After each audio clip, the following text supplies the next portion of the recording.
Ladies and gentlemen, children of the interwebs out there, Sebastian Envy, the strong style nerd, strong style cinephile. Stargirl has been renewed for season 2 in a surprise to absolutely nobody, but I have questions, I have concerns, because with that news came the revelation that it is going to be jumping ship from DC Universe, you know, the app, the streaming app that episodes air first and then secondary on the CW the next day, and being exclusive to the CW. The CW is going to be the exclusive home of Stargirl. So many questions, so many concerns with this revelation, because just from a budget standpoint, we know the CW does not have the money, is not going to put in the money if other CW, Arrowverse shows are to be used as an example. They do not have the money, or not going to put the money into the show that the show is getting now on DC Universe. I have questions about episode count. Are they going to up the number of episodes? Because that can take away from the overall budget. If they keep it at 13 and are able to put some more money into it, okay, maybe it can work. I just have concerns about that, about just the budget being slashed.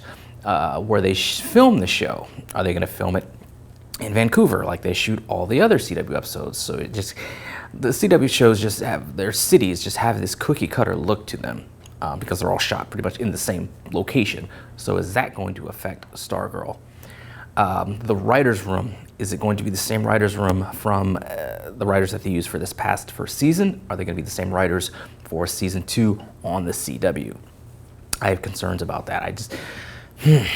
It's great that the show is going to get renewed for season 2, but there are just so many concerns that I have about the writers and the budget and the location of where it's going to be filmed, just the CG, what it's going to look like for Stripe. Are they going to just then downplay Stripe in season 2 to then do away with the CG? Because that's the biggest CG thing that they have going.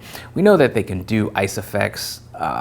We've seen it in other CW shows. Ideally, if they have Icicle back for season 2, his power won't devolve into that stupid thing they did with Snart, where he no longer froze people, he just blew them back with his cold gun, which was so dumb. It's one of the stupid things about Legends of Tomorrow, and just the Arrowverse and the way they use Captain Cold as a whole. I love Legends, gone on record as saying that multiple times, but just that aspect of his weapon and his attack was just stupid. I'm really hoping that Icicle does not turn into that if he appears in season 2.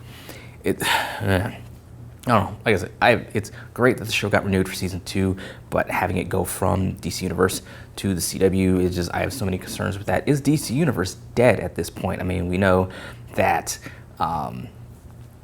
Doom Patrol, while it's on DC Universe, it's more of like an HBO Max type of thing.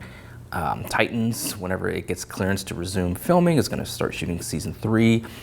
I don't think I've seen it, but I guess it's going to be like another HBO Max type of thing first, and then kind of airing concurrently on DC Universe. But then what's going to happen with subsequent seasons is DC Universe, the app, just dead? Because all their other movies and stuff are going to HBO Max. So is all that, the TV show and cartoon and movie content, going to jump ship from DC Universe and just leave it as just purely a comic book archive? Because that's one of the reasons why I get it for the shows, yes, but also for the comic books. It's given me a chance to catch up on so many comic books and comic book series that I don't have access to, or just didn't to this point before having this app. So is it just going to be a comic book resource? And even then, is it going to be stripped down and just made just a bare bones type of thing, because they're not going to be putting all that much money into it because they just don't care about it, because it's, I guess, looked at as a failed effort at this point? Remains to be seen.